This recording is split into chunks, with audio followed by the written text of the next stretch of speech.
Hello everyone, welcome to my YouTube channel math with Reena ma'am. आज की class में हम अपना एक नया टॉपिक चक्रवृद्धि ब्याज को शुरू करेंगे। साधारण ब्याज की हमारी 3 क्लासें हो चुकी और लगभग साधारण ब्याज हमारा पूरा हो गया है। अब जो साधारण ब्याज से क्वेश्चन बनते हैं वो चक्रवृद्धि ब्याज और साधारण ब्याज को जो कंपेयर करके क्वेश्चन बनते हैं वो हमारे रहते हैं, जो हम चक्रवृद्धि ब्याज में कवर करेंगे। जो भी ब्याज से रिलेटेड क्वेश्चन आते हैं हमारे पेपर में वो हमारे मोस्टली चक्रवृद्धि ब्याज से ही आते हैं। ठीक है, आवाज़ थोड़ा कम आ रही होगी, कोई बात नहीं, थोड़ा सा एडजस्ट कर लेना। तबीयत खराब है इसलिए गला खराब है, तो इसलिए आवाज़ थोड़ी कम आ रही है, तो आप लोग थोड़ा सा एडजस्ट कर लेना। 2 दिन से तबीयत खराब थी, इसी वजह से क्लासें भी नहीं आ रही थी। ठीक है, चलिए शुरू करते हैं हमारी आज की क्लास। तो सबसे पहले आप लोगों को ये पता होना चाहिए कि चक्रवृद्धि ब्याज क्या होता है। उसके बाद हम देखेंगे कि कैसे उसको निकाला जाता है, उसका कॉन्सेप्ट क्या है और किस तरीके से हमारा चक्रवृद्धि ब्याज बढ़ता है और किस तरीके से हम, जैसे चक्रवृद्धि ब्याज से जो मिश्र धन मिलता है वो और साधारण ब्याज से जो मिश्र धन मिलता है वो, उन दोनों में क्या अंतर है। ये जो 2-3 चीजें हैं ये हम अपने चक्रवृद्धि ब्याज में करेंगे। देखो, सबसे पहले हमें ये होता है कि चक्रवृद्धि ब्याज है क्या, है ना। चक्रवृद्धि ब्याज हमारा होता है, देखो, एक 2 तरह के तरीके से हमें ब्याज मिलता है। एक तो हमें मिल जाता है साधारण ब्याज से, एक हमें मिलता है चक्रवृद्धि ब्याज से। जैसे साधारण ब्याज से हमें सीखा कि हमने मान लो कोई भी मूलधन ब्याज पे लिया, है ना, कोई भी पैसे हमने किसी से उधार लिए, उसने बोल दिया कि भाई मैं 10% ब्याज लूंगा, चाहे तू कभी भी दे दियो, जब भी हिसाब करेगा तो मेरे को 10% के हिसाब से ब्याज दे देना। लेकिन चक्रवृद्धि ब्याज में क्या होता है, चक्रवृद्धि ब्याज में एक जो ब्याज होता है ना, वो हर साल या एक लिमिटेड टाइम पीरियड दे देगा अगला, कि भाई मैं तेरे को पैसे तो दे रहा हूँ और 10% पे ही दे रहा हूँ, लेकिन तेरे को हर 6 महीने में हिसाब करना पड़ेगा। जब भी हर 6 महीने में हिसाब होगा तो जो ब्याज बनेगा वो हमारे मूलधन में ऐड हो जाएगा, और जो मूलधन में ऐड होके जो हमारा उस टाइम पे जो 6 महीने बाद या 1 साल बाद जितना भी उसने हमें टाइम पीरियड दिया है कि इतने टाइम में आपको हिसाब करना ही पड़ेगा, उस टाइम पीरियड में हम उसको जोड़ देंगे तो आगे जो ब्याज हमें मिलेगा, जो ब्याज हमारा लगेगा, जो हमारी दर है वो लगेगी, वो उस मिश्र धन पे लगेगी, न कि जो हमने स्टार्टिंग में मूलधन लिया उस पे। तो जो हमने, देखो, शुरू में मान लो 10,000 रुपये ब्याज पे लिए, 4 महीने बाद या 6 महीने बाद या 1 साल का टाइम पीरियड दे दिया हमें कि आप 1 साल बाद हिसाब करोगे पैसों का। तो क्या हुआ कि हमने 1 साल बाद हिसाब किया लेकिन उसको पैसे नहीं दिए, हमारे पास पैसे नहीं थे, सिर्फ हिसाब किया हमने उसका। ठीक है, हिसाब किया, मान लो उस पर 2,000 रुपये बन गया हमारा ब्याज। तो अब क्या किया साहूकार ने, जिससे हमने पैसे लिए हैं, अब वो जो 2,000 रुपये थे, जो शुरू का मूलधन 10,000 था, उसमें ऐड कर दिए। अब हमारा मूलधन हो गया 12,000 रुपये, यानी कि जब आगे जो ब्याज लगेगा हमारा वो 10,000 पे नहीं लगेगा, क्योंकि शुरू में तो हमने 10,000 लिए थे। लेकिन अब क्या हुआ कि अब हमारा वो मूलधन 10,000 से बढ़ के 12,000 हो गया। ठीक है, ऐसे ही सेम उससे अगली साल हो जाएगा। मान लो अगली साल भी हमने पैसे नहीं दिए, सिर्फ हिसाब करवा दिया, सिर्फ हिसाब करवा दिया, उस टाइम पे भी मान लो 2,000 रुपया, 2,500 रुपया हमारा और ब्याज बन गया, है ना। तो फिर से वो ब्याज हमारे मूलधन में जुड़ जाएगा। मूलधन में जुड़ेगा तो हमारा ब्याज अब कितना हो गया, सॉरी, मूलधन कितना हो गया, मान लो 2,500 रुपये ब्याज बना, 12,000 रुपये मूलधन पहले से हमारा हो रखा है ना। तो अब हमारा मूलधन क्या हो गया, 14,500 रुपये। देखो, लिए तो हमने 10,000 रुपये थे, लेकिन अब हमारा मूलधन कितना हो गया, 14,500 रुपये। तो जो ब्याज है, हमें ब्याज पे भी ब्याज देना पड़ता है। ठीक है, जो चक्रवृद्धि ब्याज होता है उसमें हमें ब्याज पे भी ब्याज देना पड़ता है। ठीक है, चक्रवृद्धि ब्याज में दर 2 या 3 तरीके से ड्राइव करते हैं। साधारण ब्याज में तो दर जो होती है वो हमेशा वार्षिक रूप से संयोजित होती है। ठीक है, जितना मान लो 10% ब्याज दर दे दी, वो चाहे हम 20 साल बाद हिसाब करें वो दर 10% ही रहनी है और वार्षिक ही रहनी है। उसका सीधा सीधा गुणा होता है कि हम 20 साल में हिसाब किया, 10% का हिसाब है, हमें 200% ब्याज मिल जाएगा, ऐसे होता है। लेकिन चक्रवृद्धि ब्याज में क्या होगा, मान लो 10% दर है हमारी, मान लो हम भले ही 2 साल में भी हिसाब करें तो, लेकिन क्या होगा, पहले साल में तो 10% ब्याज देंगे, लेकिन अगले साल इस 10% का भी 10% ब्याज और देंगे, यानी कि 2 साल में भी हमें 20% की बजाय 21% ब्याज देना पड़ेगा। सिर्फ इतना सा ही अंतर है साधारण ब्याज में और चक्रवृद्धि ब्याज में। ठीक है, चलिए क्लास शुरू करते हैं। उसमें आपको ज़्यादा पता चलेगा कि चक्रवर्ती ब्याज को कैसे निकालते हैं और साधारण ब्याज को में कैसे निकालते हैं, उन दोनों में अंतर क्या है। जो मेनली जो क्वेश्चन बनता है वो साधारण ब्याज और चक्रवर्ती ब्याज के अंतर पे ही बनता है, ठीक है। तो सबसे पहले देखते हैं कि हमारी क्लास शुरू करके देखते हैं, उसमें पता चल जाएगा कि हम कैसे इसको ड्राइव करते हैं, ठीक है। यहाँ पे देखिए चक्रवर्ती ब्याज हमारा होता क्या है।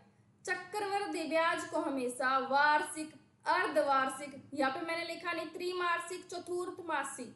त्रिमासिक मतलब हर 3 महीने में हिसाब होना, चतुर्थमासी मतलब हर 4 महीने में हिसाब होना। जो भी जिससे भी हमने ब्याज लिया है वो एक शर्त रख देगा कि हाँ आपको इतने दिन में हिसाब करना ही करना है। उस टाइम पीरियड में हमें उसका हिसाब करना पड़ेगा और वो जो ब्याज बनेगा वो हमारे मूलधन में ऐड हो जाएगा। इस तरीके से हमारा चक्रवर्ती ब्याज निकलता है। साधारण भाषा में बोलें तो चक्रवर्ती ब्याज का हिसाब प्रत्येक वर्ष में होता है ना। यही मैंने आपको बताया जब हमने क्लास शुरू करी है। चक्रवर्ती ब्याज का जो बेसिक फॉर्मूला होता है वो होता है ये हमारा मूलधन 1 प्लस दर बटा 100 की पावर टी। की पावर टी से हमें सीधा सीधा यहाँ पे यही चीज का आभास हो रहा है कि किसी की पावर टी है, यानी कि समय है उसकी पावर, तो यानी कि वो गुणा में बढ़ रहा है ना। मान लो टी का मतलब उसमें पावर दे दिया, जैसे टी मान लो 2 है तो 2 बार गुणा हो रही है चीज, 3 है तो 3 बार गुणा हो रही है। तो इसे सीधा सीधा पता चल रहा है ना कि हाँ गुणा में बढ़ रही है हमारा ब्याज, ठीक है। सीधा हिसाब नहीं हो रहा कि हाँ 10 साल है तो सीधा वो हो गया, गुणा में बढ़ेगी वो चीजें, ठीक है। एक क्वेश्चन करके देखो यहाँ पे, ये देखो यहाँ पे क्या दे दिया हमें 2000 रुपए, 2000 रुपए की धनराशि चक्रवर्ती ब्याज की 10% दर से 2 साल में कितनी हो जाएगी। तो यहाँ पे देखो प्रत्येक साल के हिसाब से, क्योंकि यहाँ पे दिया नहीं है कि वार्षिक है, वो क्या बोलते हैं अर्धवार्षिक है, त्रिमासिक है, चतुर्थमासिक है। तो हमें यहाँ से ये नहीं समझ में आ रहा ना कि क्या दिया है। तो जब ऐसे कुछ पर्टिकुलर टाइम नहीं दिया है तो उसका मतलब है वार्षिक, ठीक है। तो यहाँ पे देखो 2000 रुपए की राशि है, 10% हमारी है दर और समय है हमारा 2 साल। तो इस तरीके से करेंगे, है ना, क्योंकि हमारा जो बेसिक फॉर्मूला होता है चक्रवर्ती ब्याज का वो तो ये होता है। तो करके देख लेंगे। तो यहाँ पे देखो मूलधन हमारा कितना है 2000 रुपए, तो 2000 इंटू 1 प्लस दर हमारी क्या है 10%, तो 10/100 की पावर टी, है ना। यही दिया है हमें समय में, और टी की जगह हमारा क्या है 200। तो अब देखो 2000 गुणा 110/100 और 110/100, है ना। देखो ये हमारा 110/100 और 110/100 कहाँ से आया, यहीं से आया हमारा। देखो 1 + 10/100 को ऐड करेंगे तो 110/100 आता है, और उसकी पावर है टी हमारा है 2। तो जिस किसी की पावर अगर 2 होती है या किसी की पावर 3 होती है तो उसका मतलब है कि सेम संख्या को 2 बार या 3 बार गुणा किया गया है। तो यहाँ पे पावर है टी 2, तो 2 बार है तो हम इसको 2 बार लिखेंगे, ठीक है। तो यहाँ से हमारा आ गया 110/100, 110/100। ऐसे हमारा चक्रवर्ती ब्याज ड्राइव होता है, ठीक है। आगे देखो कि हम चक्रवर्ती ब्याज में कौन कौन से फंक्शन देखते हैं। सबसे पहले देखो चक्रवर्ती ब्याज हमें दे दिया मान लो, ठीक है। तो सबसे पहले तो दर देखते हैं कि दर हम कैसे निकालते हैं। दर जब वार्षिक दिया हो,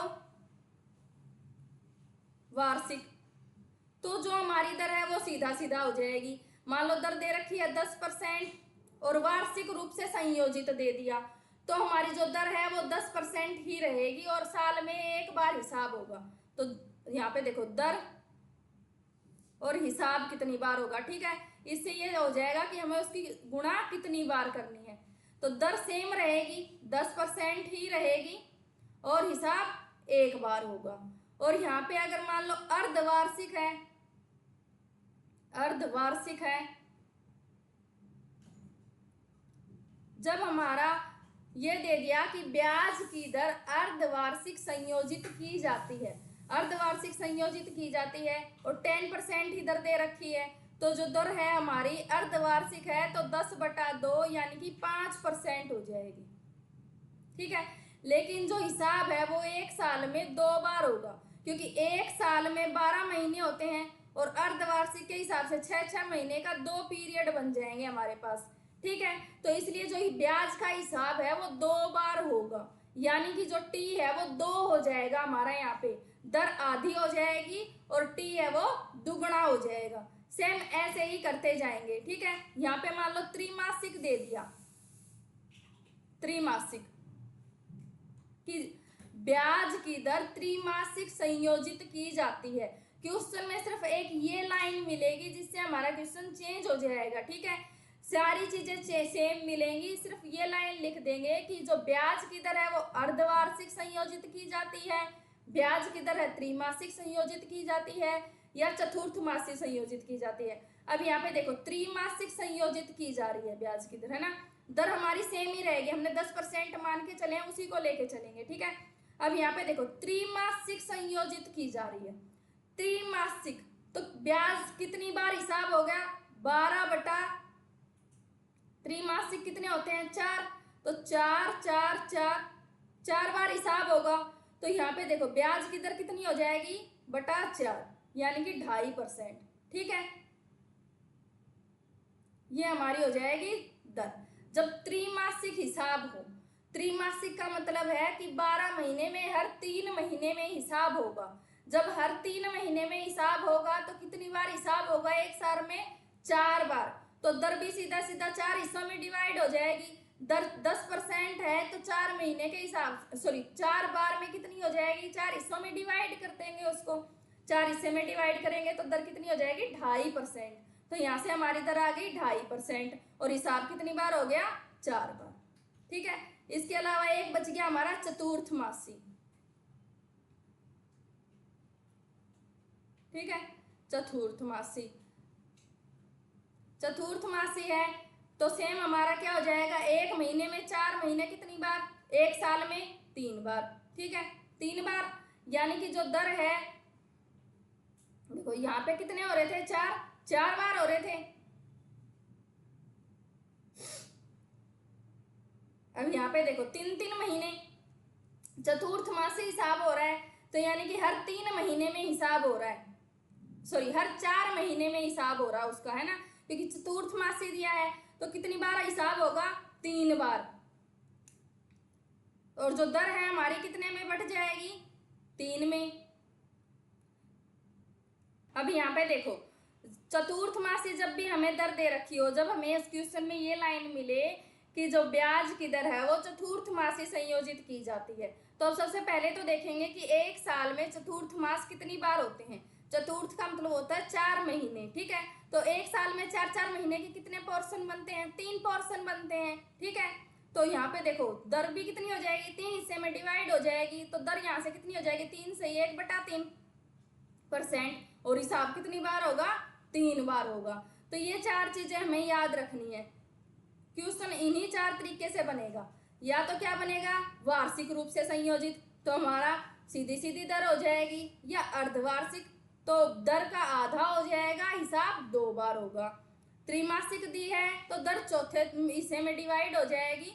सिर्फ इन 2 चीजों में आपको कंफ्यूजन हो सकता है ना, यहाँ पे त्रैमासिक दिया है तो 4 हिस्से में डिवाइड होगी। एक चीज को सिर्फ दिमाग में ही हल करना है इस चीज को कि 12 महीने में कितने त्रैमासिक पोर्शन होते हैं ना, त्रैमासिक यानी कि 3 महीने के कितने पोर्शन होते हैं 12 महीने में, है ना, तो 4 पोर्शन होते हैं, सबको पता है कि यहाँ 12 महीने हैं, 3 महीने के कितने पोर्शन बनेंगे 4 पोर्शन बनेंगे, 4 बनेंगे तो दर भी 4 से डिवाइड हो जाएगी, हिसाब भी 4 बार होगा। ठीक है, जितनी बार जितना दर का पोर्शन होएगा, जितनी जैसे मान लो यहाँ पे 4 से दर को डिवाइड किया तो 4 बार ही हिसाब होगा, यहाँ पे दर को 3 से डिवाइड किया तो हिसाब भी 3 बार होगा।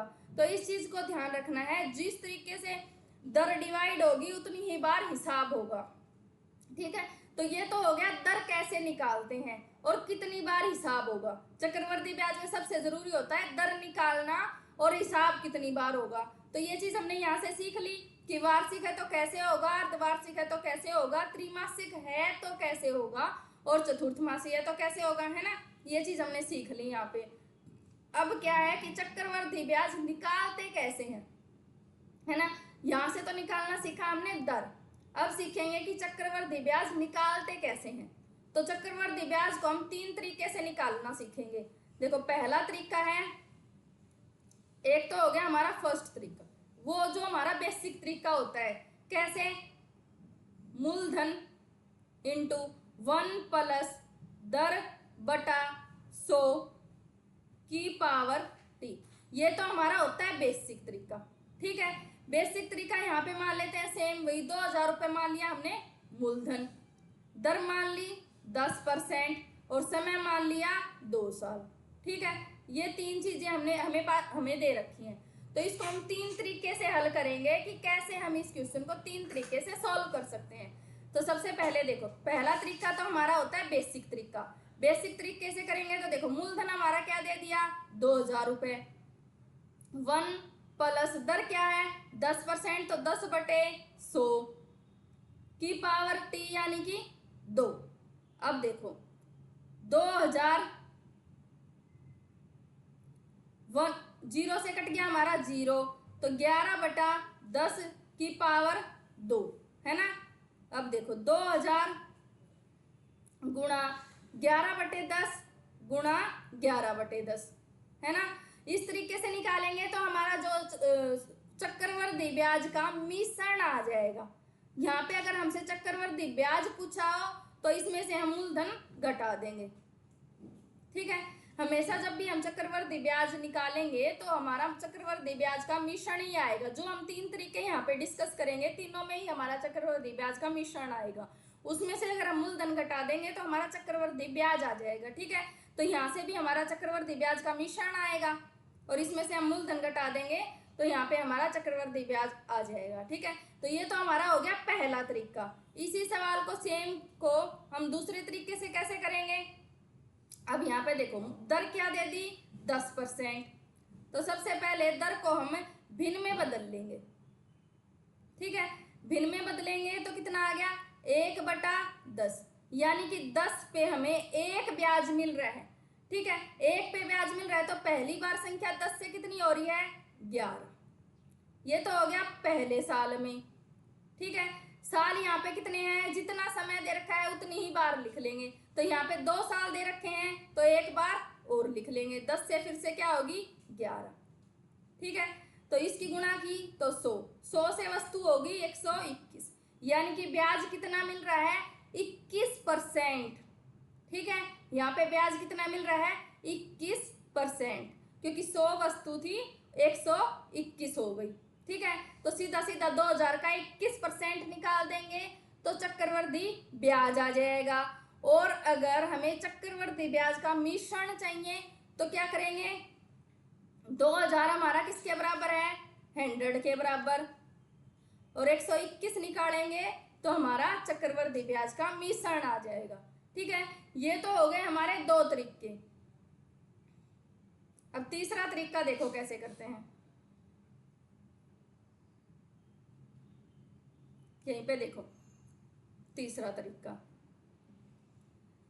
तरीका होता है हमारा, जो हमें मूलधन दे रखा है वो लिख लेंगे, गुणा 100 में जो हमारी दर है वो ऐड करके लिख लेंगे।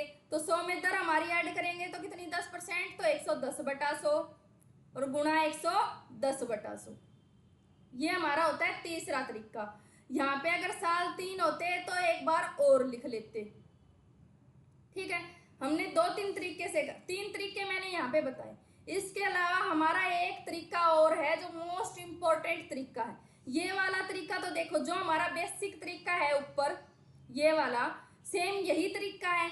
इसमें तो क्या किया हमने, फॉर्मूला के हिसाब से कर लिया, लेकिन उसमें क्या हमने डायरेक्ट कर लिया। जैसे यहाँ पे डायरेक्ट करेंगे तो 2000 गुणा ये सारी चीजें नहीं लिख के, देखो यहाँ पे भी तो यही कर रखा है 1 प्लस दर बटा 100, यानी कि 100 प्लस दर ही तो कर रखी है, तो सीधा ही कर लेंगे। जैसे यहाँ पे 100 प्लस दर करेंगे तो 110/100 गुणा 110/100, है ना, यही आएगा। जीरो से हमारी जीरो कट गई, जीरो से हमारी जीरो कट गई, सेम इक्वेशन आ गई ना, सेम यही होता है।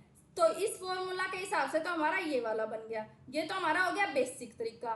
दूसरा हो गया हमारा फ्रैक्शन मेथड से, कि जो दर है उसको भिन्न में बदल लेंगे, कि जो हमारा नीचे आएगा, नीचे वाली संख्या होगी वो तो होगी हमारी मूलधन, जो ऊपर आएगा वो होगा हमारा ब्याज। तो इस तरीके से कर लेंगे, ठीक है। ये इस तरीके से करने के लिए आपको कम से कम स्क्वायर्स याद होने चाहिए 20 या 25 तक, ठीक है। दो तरीके हमने डिस्कस कर लिए। अब थर्ड तरीका देखो क्या होता है। थर्ड तरीका, ठीक है, ये तो हमारा फर्स्ट तरीके के हिसाब से ही हो गया ना, पार्ट हो गया उसका। अब देखो यहाँ पे देखो 2000 का 10% दे रखा है 2 साल के लिए, 3 के लिए दे रखा हो और 4 के लिए दे रखा हो, दोनों के लिए डिस्कस करेंगे हम, ठीक है। सबसे पहले देखो जब 2 साल दे रखे हो तब कैसे करेंगे।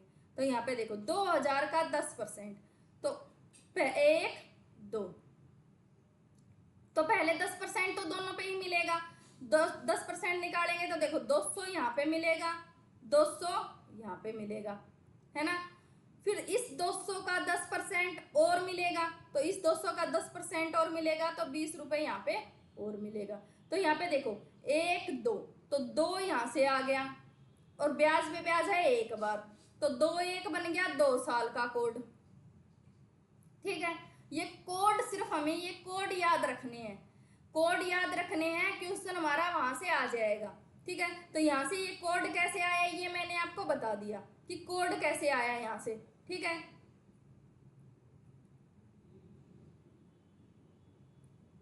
तो यहाँ से 2 साल का कोड कैसे आया, देखो पहले साल में भी 10% मिलेगा, दूसरे साल में भी 10% मिलेगा, लेकिन दूसरे साल में हमें ब्याज का ब्याज और मिलेगा।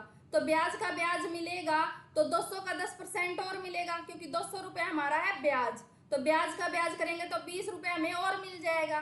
तो यहाँ पे देखो 200 कितनी बार मिला, 2 बार, तो हमने 2 लिख लिया। 20 कितनी बार मिला है, 1 बार, तो हमने लिख लिया 1। ऐसे ही सेम मान लो 3 साल के लिए है, तो 1 2 और 3। अब यहाँ पे देखो ब्याज तो वही है 10%, तो देखो सबके लिए 200 200 रुपए तो मिलेंगे ही मिलेंगे, तीनों में 200 200 रुपए मिल गए। अब आगे देखो सब में 200 200 रुपए मिले, लेकिन यहाँ पे दूसरी साल में इस 200 का 10% और मिलेगा, इस 200 का 10% मिलेगा, तो 20 रुपए यहाँ पे भी मिलेगा, ठीक है। इस तीसरी साल में क्या होगा, इस 200 का और इस 200 का 10% और मिलेगा, तो 20 रुपए और 20 रुपए, प्लस इस 20 रुपए का 10% और मिलेगा, है ना, क्योंकि ब्याज पे ब्याज मिलता है। हर क्वेश्चन में ये हमें चीजें निकाल के नहीं देखनी, सिर्फ हमें कोड वर्ड याद करने हैं, और मैं आपको वो बता रही हूँ कि ये कोड वर्ड हमारे आए कहाँ से हैं। ये कोड वर्ड आपको एक बार याद हो गए तो क्वेश्चन हमारा 1 सेकंड में निकल जाएगा, ठीक है। तो अब यहाँ से देखो 20 का 10% और मिलेगा, तो 2 रुपए यहाँ से और मिल गया, ठीक है। इसके आगे हमें और ब्याज नहीं मिलेगा। अब देखो यहाँ पे 200 कितनी बार मिला, 1 2 और 3, तो 3 आ गया यहाँ से।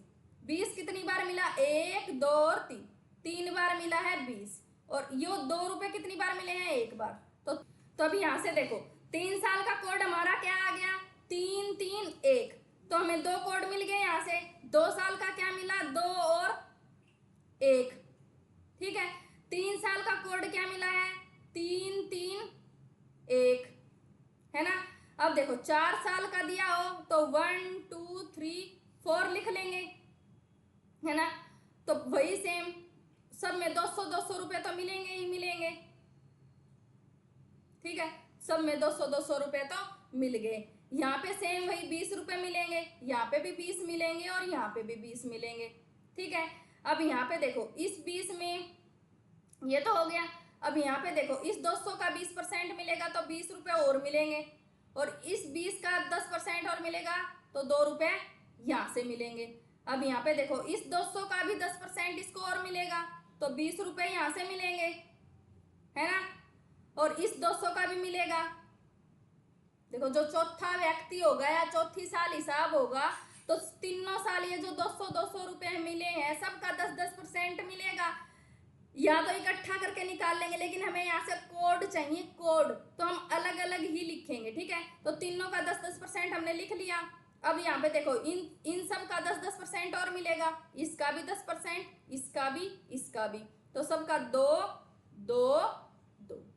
ठीक है, अब यहाँ से देखो, अब लास्ट में हमें क्या मिलेगा, जो ये 2 रुपए यहाँ पे मिले हुए हैं इसका भी 10% मिलेगा। तो इसका भी 10% मिलेगा, तो 0.2 हमें यहाँ से मिलेगा।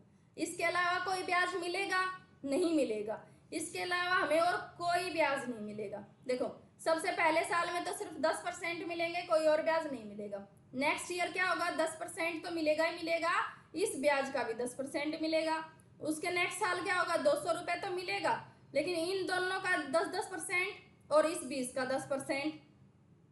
चौथे साल क्या हुआ, तीनों का 10% तो हमने लिख लिया, इस 20 का, इस 20 का और इस 20 का, क्योंकि ब्याज पे ब्याज मिल रहा है तो तीनों जुड़ गए ना, तो इन तीनों का भी 10% मिलेगा। तो तीनों का 10% 3 बार लिख लिया हमने 2, और लास्ट में जो 2 रुपए बचे हैं इसका भी 10% मिलेगा। तो देखो टोटल यहाँ से 200 गिन लेंगे कितनी बार है, 1 2 3 4, तो 4 यहाँ से आ गया। 20 गिनो कितनी बार है, 1 2 3 4 5 6, तो 6 आ गया हमारा यहाँ से। यहाँ से देखो 2 कितनी बार है, 1 2 3 4, तो 4 लिख लेंगे। और ये कितनी बार है, 0.2 एक बार। तो यहाँ से देखो 4 साल का कोड हमारा क्या आ गया, 4 6 4 1। तो यहाँ से देखो 2 साल का कोड हमने सीख लिया, 3 साल का सीख लिया और 4 साल का सीख लिया।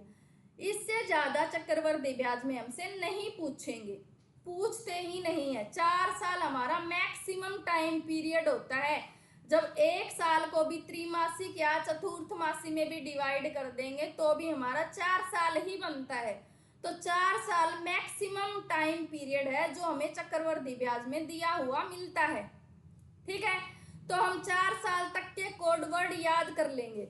तो 4 साल में सबसे पहला कोड वर्ड तो देखो 2 1 तो सबको याद हो जाएगा कि 2 साल का है ब्याज, तो एक बार तो सीधा ब्याज मिलेगा, एक बार ब्याज पे ब्याज और मिलेगा। ठीक है, तो 2 1 हो गया हमारा 2 साल का कोड। नेक्स्ट ईयर क्या होगा, 2 सब पे 10% मिलेगा तीनों साल के लिए, जो भी हमने कोड निकाल लिए।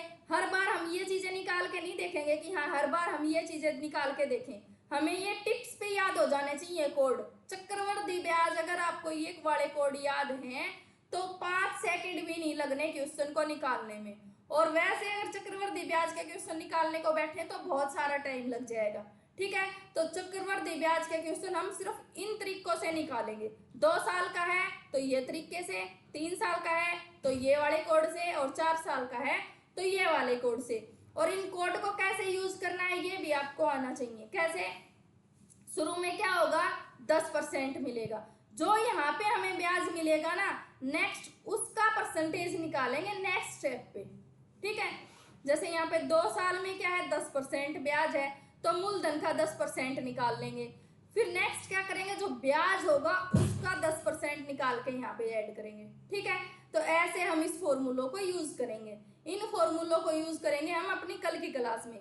ठीक है, आज की क्लास में सिर्फ हमने ये सीखा कि चक्रवृद्धि ब्याज निकालते कैसे हैं और दर कैसे निकालते हैं। ठीक है, आप सिर्फ इन चीजों पे वर्क करना और ये फॉर्मूले निकाल के देखना। कोई भी एक क्वेश्चन उठा लेना, जैसे मान लो यही क्वेश्चन है हमारा, क्वेश्चन नंबर 1 ही देख लो।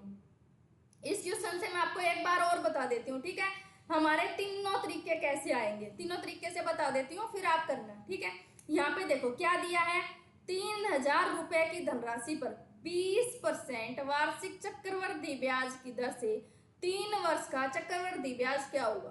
तो सबसे पहला तो हमारा बेसिक तरीका क्या है, वही सेम 3000 गुणा 120 बटा 100, 3 बार है क्योंकि साल कितने हैं, 3 साल, तो गुणा 120 बटा 100 और गुणा 120 बटा 100। ये तो हो गया हमारा बेसिक तरीका। ठीक है, यहां से हमारा मिश्र धन आ जाएगा। दूसरा तरीका मैंने क्या बताया, फ्रैक्शन मेथड, कि जो 20 है इसको फ्रैक्शन में बदल लेंगे। तो 20 को फ्रैक्शन में बदलेंगे तो 20 बटा 100 ठीक है, जो हमारा 1/5, यानी कि 5 रुपए हमारा मूलधन है, तो ब्याज कितना मिल रहा है? 1 रुपए। यानी कि जो संख्या है वो कितनी हो रही है? 5 से 6, 5 से 6 और 5 से 6। जितना साल दिए हैं उतने साल लिख लेंगे। तो यहाँ पे साल कितने दिए हैं? 3 साल। तो अब यहाँ से देखो, 5 का क्यूब सबको पता है 125, 6 का भी पता है 216। ठीक है, ये आ गया हमारा यहाँ से। तो अब यहाँ से देखो, मूलधन है हमारा 125। अब मिश्र धन हो गया यहाँ पे। इस चीज को ध्यान रखना है कि जब इस तरीके से क्वेश्चन करते हैं ना हमारा, इस तरीके से, तो हमारा मिश्र धन आता है, और इस तरीके से करते हैं तो भी हमारा मिश्र धन आएगा।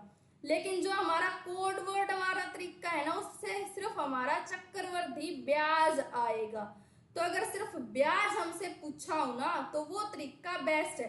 इन सब में क्या करेंगे? सब में मूलधन घटाएंगे, इसमें भी मूलधन घटाएंगे। ठीक है, तो या फिर इसमें चक्रवृद्धि ब्याज निकालना हो तो इन दोनों का अंतर ले लेंगे। ठीक है,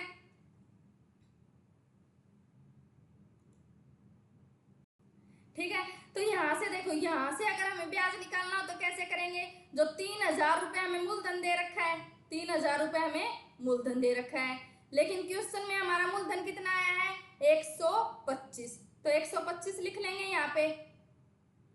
और सिर्फ हमें तो चक्रवृद्धि ब्याज चाहिए, चक्रवृद्धि ब्याज चाहिए, तो दोनों का अंतर ले लेंगे। दोनों का अंतर लेंगे तो कितना आ गया? 91। 91 से गुणा कर देंगे, तो यहाँ से हमारा चक्रवृद्धि ब्याज आ जाएगा जब हम इस इक्वेशन को सोल्व करेंगे। ये तो हो गया हमारा सेकंड तरीका।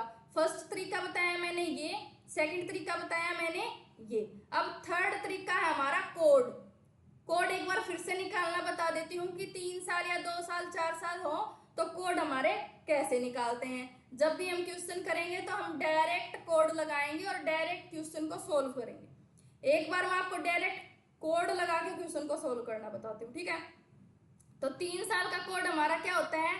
3 3 1 ये होता है। तो सबसे पहले देखो, 3000 का 20% क्या होता है? 600 है ना। 3000 का 20% निकालेंगे तो कितना होता है? निकाल के देख लो अगर डाउट होता है आप लोगों को। तो 3000 का 20% तो 20/100, 2 जीरो से कट गई 2 जीरो, तो कितना आ गया? 600 है ना। तो यहाँ पे लिख लिया 600। अब 600 का 20% निकालेंगे तो 600 का 20 होता है 120। अब 120 का 20% निकालेंगे तो 12 दूनी 24। ये आ गया हमारा। यहाँ से जो जो हमें यहाँ पे आती जाएंगी ना संख्याएं, इनका 20% निकालते जाएंगे। जितनी दर है उतनी दर निकालते जाएंगे। ठीक है, तो सबसे पहले हमने 600 का निकाल लिया, 3000 का 20% निकाला तो हमारा आ गया 600। फिर 600 का 20% 120, फिर 120 का 20% 24। अब क्या करेंगे? जितनी कोड वर्ड है गुणा करते जाएंगे। तो 600 तिया 18, 600 गुणा 3 कितना आ गया? 1800। 120 गुणा 3 360 और 24, इनको ऐड कर देंगे तो यहाँ से हमारा चक्रवृद्धि ब्याज आ गया। देखो यहाँ से हमें टाइम नहीं लगा क्योंकि कोड वर्ड हमें याद थे। अब कोड वर्ड कैसे याद करने हैं? बार बार प्रैक्टिस करके देखनी है। बार बार प्रैक्टिस करके देखेंगे तो हमें कोड वर्ड, एक बार कोड वर्ड याद हो गए 3 साल का और 4 साल का याद, हमें सिर्फ 2 ही कोड वर्ड याद करने हैं। रट्टे लगा लो सिर्फ। मैथ में क्या होता है? रट्टाफिकेशन नहीं चलती, लेकिन इस कोड वर्ड में रट्टाफिकेशन ही चलती है। रट्टाफिकेशन लगा लो, या फिर देखो 2 साल का हमारा कोड वर्ड क्या है? 2 1। अब 3 साल में क्या करना है? 3 साल में करना है तो 3 तो लिख लेंगे और इन दोनों को ऐड करके लिख लेंगे तो 3 और 1 जो लास्ट है वो लिख लेंगे। ठीक है, इस तरीके से भी हमारे कोड वर्ड याद होता है।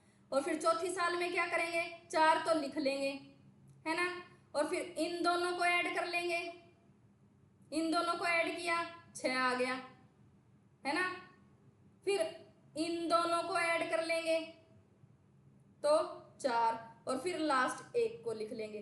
तो इस तरीके से भी याद कर सकते हैं हम, है ना। सीधा अगर हमें याद नहीं रहता कि हमारे 2-3 साल के कोड कैसे आए, देखो 2 का तो याद रह ही जाएगा, नहीं भी रहेगा तो 1 साल का तो क्या होता है 1, 2 का 2 तो लिख लेंगे और 1 का यहाँ लिख लेंगे। 3 साल का लिखेंगे तो 3 तो लिखना ही लिखना है, दोनों को ऐड करके लिख देंगे और 1 लिख लेंगे। सेम ऐसे ही 4 साल का लिखेंगे तो 4 तो लिखना ही है। इन दोनों को ऐड किया, फिर लास्ट वाली दोनों को ऐड किया और लास्ट वाली संख्या को लिख लिया। ठीक है, ऐसे हमारे कोड वर्ड याद हो जाएंगे। 2-3 बार लिख के देखोगे तो हमारे कोड वर्ड्स याद हो जाएंगे। देखो यहाँ से हमारा चक्रवर्ती ब्याज कितना इजीली निकल गया है ना। और यहाँ से अब जब हम निकालेंगे तो देखो पहले तो हमें 6 का क्यूब याद होना चाहिए। मान लो ये तो बहुत छोटी संख्या आ गई 6, यहाँ पे दर 4% दे रखी होती तो 4/100 करते 1/25, तो 25 से हो गई 26, 25 से हो गई 26, 26 का क्यूब आप लोगों को याद नहीं रहेगा है ना। तो फिर से वही कैलकुलेशन करने वाला पंगा हो गया कि हाँ 26 का क्यूब निकाल के देखो, 25 का क्यूब निकाल के देखो, है ना। तो इस तरीके से ये वाला थोड़ा टफ बन जाता है। ये वाला कभी इजी हो जाएगा जब दर बड़ी दे रखी हो और यहाँ पे छोटी संख्याएं आ जाएं। तो इस तरीके से हम सवाल निकाल लेंगे। तो क्वेश्चन की वो देखेंगे कि कौन से तरीके से आसान रहेगा, उसी तरीके से हम चक्रवर्ती ब्याज के क्वेश्चंस निकालेंगे। ठीक है, क्वेश्चन हम कल की क्लास में करेंगे। आज हमने सिर्फ ये देखा कि चक्रवर्ती ब्याज के क्वेश्चन निकाले कैसे जाते हैं, दर कैसे निकाली जाती है, कौन कौन से तरीके हैं जिससे हम चक्रवर्ती ब्याज निकाल सकते हैं। तो इन तरीकों की ही प्रैक्टिस करके देखना और आप खुद देखना कि आपको कौन सा तरीका बेस्ट लग रहा है चक्रवर्ती ब्याज के लिए। ठीक है, क्वेश्चन हम कल की क्लास में करेंगे। आज की क्लास आपको पसंद आई तो वीडियो को लाइक करें, अपने सभी फ्रेंड्स के साथ शेयर करें। Thanks for watching.